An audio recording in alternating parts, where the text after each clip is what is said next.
अदिति चौहान। जी ma'am आपका parcel. भैया नहीं चाहिए प्लीज। मैम अगर आपको नहीं चाहिए तो आपने जहाँ से ऑर्डर किया है वहाँ से आप रिटर्न रिक्वेस्ट डाल दीजिए, वापस हो जाएगा, पर यहाँ तो आपको लेना पड़ेगा। ठीक है दीजिए। मैम हाँ एक गिलास पानी मिलेगा? भैया आप कहीं और पी लो पानी प्लीज। मैम बहुत ज़ोरों की प्यास लगी है। ठीक है लाती हूँ।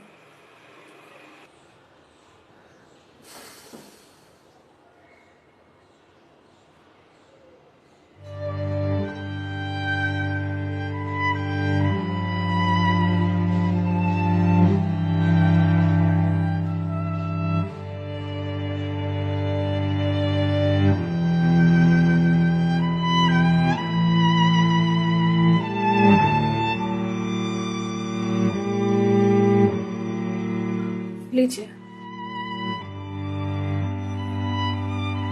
लीजिए भैया, देख क्या रहे हैं?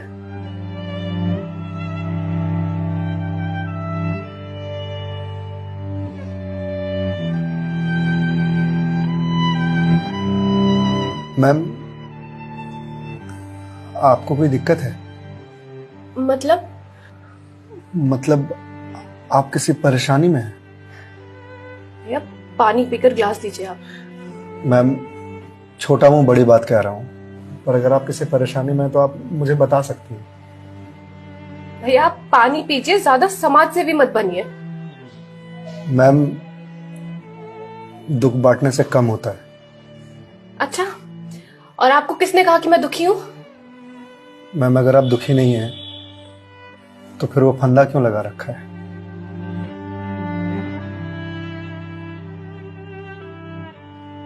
मैम मैंने सुना है खुशियां बांटने से बढ़ती हैं और दुख बांटने से कम होता है। मैम बड़े से बड़ा दुख कम हो जाता है अगर आपके पास कोई सुनने वाला हो। मैम प्लीज मैम रोइए मत मैम। मैम देखिए ये तो मुझे नहीं पता कि आपको क्या परेशानी है, पर अगर आप मुझे बताएंगे तो शायद मैं कोई सॉल्यूशन निकाल पाऊं। नहीं, कोई मेरे लिए कुछ नहीं कर सकता। मेरे पास अब मरने के अलावा कोई ऑप्शन नहीं है। मैम ऑप्शन तो ढूंढने से मिलता है ना। आप एक बार मुझे बताइए ना, शायद मैं कोई जीने का ऑप्शन ढूंढ पाऊं आपके लिए। क्यों बताऊं तुम्हें? क्या कर लोगे तुम? मैंने बोला ना, मेरी हेल्प कोई नहीं कर सकता है। मैम आप अगर मुझे नहीं बताएंगे तो मैं वैसे भी कुछ नहीं कर पाऊंगा, पर अगर आप मुझे बताएंगे तो शायद मैं कोई हल निकाल पाऊं। और अगर कोई हल नहीं निकला तो आप तो वैसे भी सुसाइड करने जा रहे थे, तो जाने से पहले अपना दुख मुझे बताते जाइए प्लीज।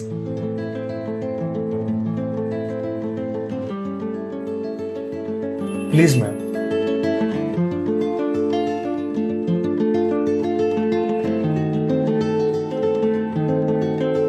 मैं ईएमआईज़ के चक्कर में फंस चुकी हूँ। मतलब मैम?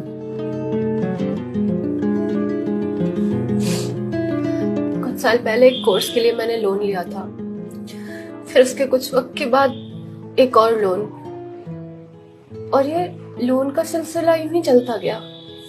इस महंगाई के जमाने में पैसे की जरूरत तो हर किसी को पड़ती है, मुझे भी थी।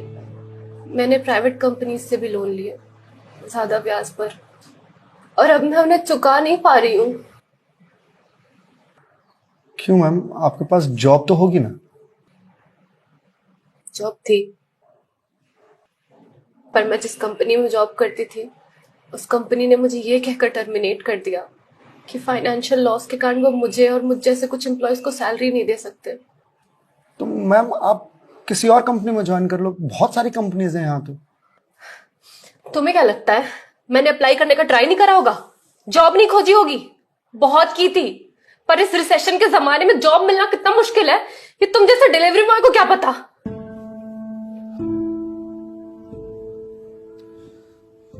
आई एम सॉरी मैम, शायद आप सही कह रही हैं, मुझे इस बारे में कोई जानकारी नहीं। जॉब जाने के बाद मेरे से चीजें हैंडल नहीं हो रही हैं। बैंक से रोज कॉल्स आते हैं ईएमआईज़ भरने के लिए, और प्राइवेट कंपनी वाले फोन कर करके धमकियां दे रहे हैं। मैं इस लोन के जंजाल में फंसती चली जा रही हूँ, और अब मेरे पास सुसाइड के अलावा कोई और ऑप्शन नहीं है। मैम ऑप्शन क्यों नहीं है? आप ये बात अपने घर में बता सकती हैं, अपने पापा को बता सकती हैं। नहीं, मैं ये बात अपने पापा को नहीं बता सकती। क्यों मैम? मेरे पापा रिटायर हो चुके हैं, उनके ऊपर पहले से घर की बहुत रिस्पॉन्सिबिलिटीज है। वो मेरी शादी के लिए पैसे भी जोड़ रहे हैं। मैं उनसे किस मुंह से पैसे मांगू? मुझे पढ़ाने के लिए, बाहर भेजने के लिए उन्होंने ना जाने रिश्तेदारों से कितने ताने सुने होंगे। और अब जब मैं उन्हें ये जाकर बोलूंगी तो लोग क्या कहेंगे? मैम पैसे आपको अपने पापा से मांगने हैं या लोगों से? पापा से लेने हैं। तो फिर अब लोगों का क्या है? लोगों का तो काम है कहना, वो तो कहते रहेंगे। पर मैं किस मुंह से जाके अपने पापा को ये बोलूं? किस मुंह से मांगू पैसे उनसे? जिस उम्र में मुझे उनका बोझ उतारना चाहिए, सहारा बनना चाहिए, उस उम्र में मैं उन पे ही बोझ बनूं?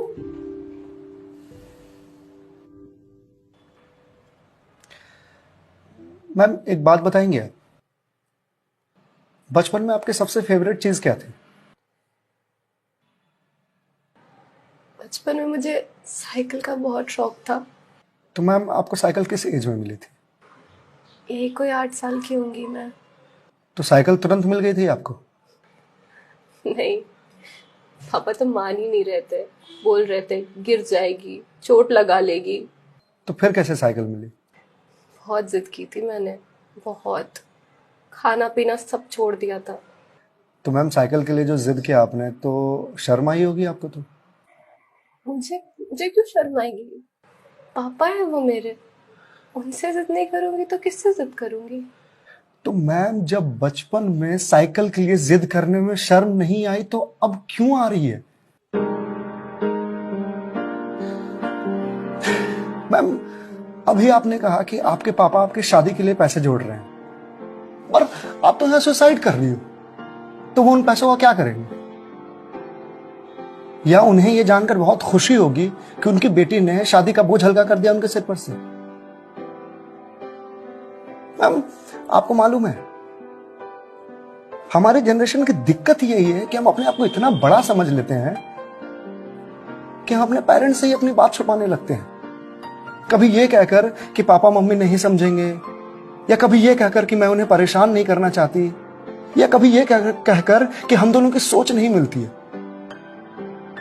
एक बार आप अपनी दिक्कत अगर अपने पेरेंट्स से शेयर कीजिएगा ना, तो आपको जीवन में फिर कभी सुसाइड करने की जरूरत नहीं पड़ेगी, या मेरे जैसे किसी अनजान से अपनी बात शेयर करने की जरूरत नहीं पड़ेगी। प्लीज मैम एक बार शेयर करके देखिए। उनसे बेहतर दोस्त इस दुनिया में कोई नहीं हो सकता। प्लीज मैम एक बार ट्राई कीजिए प्लीज मैम।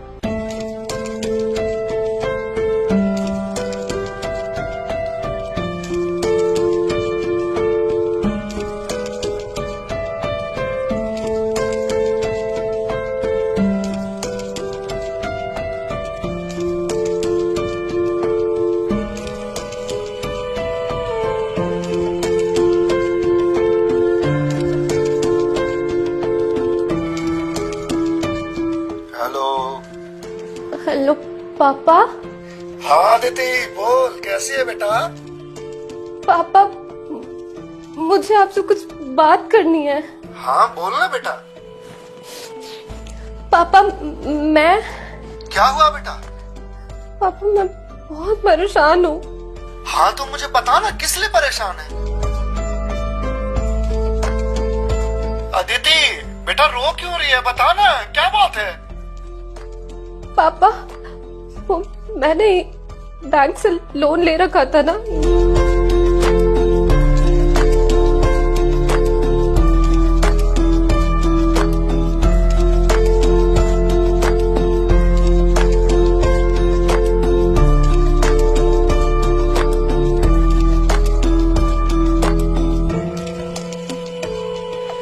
देख बेटा, जो हो गया सो हो गया, तू चिंता मत कर, मैं हूं ना। अभी तेरा बाप जिंदा है, मैं काम करता हूँ, मैं कल ही तेरे पास आता हूँ, तू बिल्कुल भी चिंता मत कर। हाँ पापा, आप प्लीज आ जाइए। देखा मैं, आपके पापा आपके एक फोन पर यहां आने को तैयार हो गए और आप इतने दिनों से अकेले सफर कर रहे थे। मैम, मम्मी पापा से बढ़िया दोस्त कोई हो ही नहीं सकता। आप एक बार उन्हें दोस्त बना करके तो देखिए। आप सही कह रहे हैं भैया, मम्मी पापा से अच्छा दोस्त कोई नहीं हो सकता है। Thank you. It's okay ma'am, ये लीजिए क्लास। वंस अगेन भैया, thank you so much. It's okay ma'am, bye.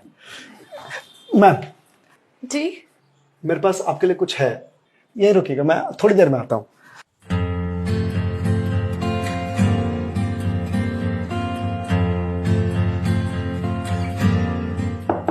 Ma'am. जी भैया।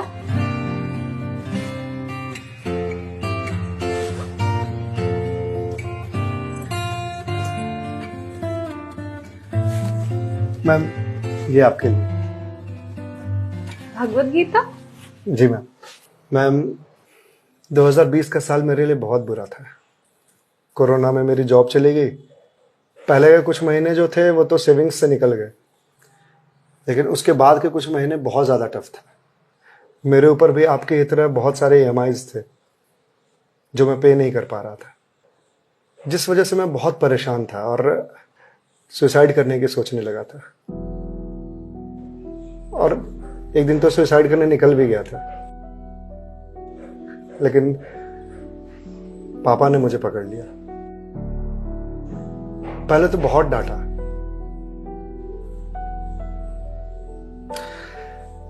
फिर उसके बाद सीने से लगा करके कहा कि तू चिंता क्यों करता है, मैं हूं ना।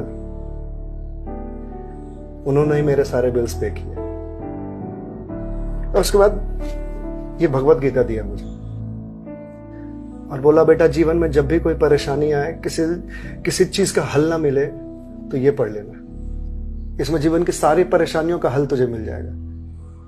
और मैम, वो दिन है और आज का दिन है। आज जिस कंपनी से मैं आपको डिलीवरी करने के लिए आया हूं वो मेरी ही कंपनी है। आपकी अपनी कंपनी है? जी मैम। कोरोना के बाद मैंने अपना स्टार्टअप शुरू कर दिया था जॉब जाने के बाद, क्योंकि जॉब मिल ही नहीं रही थी। तो अगर आपकी कंपनी है तो फिर ये डिलीवरीज आप क्यों कर रहे हैं? मैम, मुझे अच्छा लगता है अपना काम खुद करना, और शुरुआत तो मैंने अकेले से ही किया था ना। आज भी जब मन करता है तो निकल जाता हूँ डिलीवरी करने के लिए।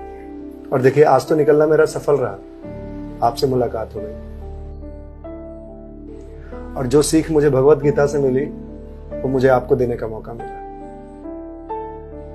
मैम, वैसे तो बहुत सारी बातें हैं इसमें सीखने की, पर जो सबसे अच्छी बात मुझे लगती है वो ये कि जो समय है ना, ये कभी एक सा नहीं रहता। आज बुरा समय है तो कल अच्छा समय जरूर आएगा। आज अंधकार है तो कल सवेरा जरूर आएगा। इसलिए कभी भी अच्छे समय में इतराना नहीं चाहिए और बुरे समय में विचलित नहीं होना चाहिए। समय है, कट जाएगा। मैम, इस एक थॉट ने मेरी पूरी जिंदगी बदल दी। मैम, तो अब आप पढ़िए इसको, देखिए शायद आपको कुछ और मिल जाए। पर मैम, जो भी मिले उसे लोगों से शेयर जरूर कीजिएगा, क्योंकि कहते हैं ना, ज्ञान बांटने से बढ़ता है। Thank you.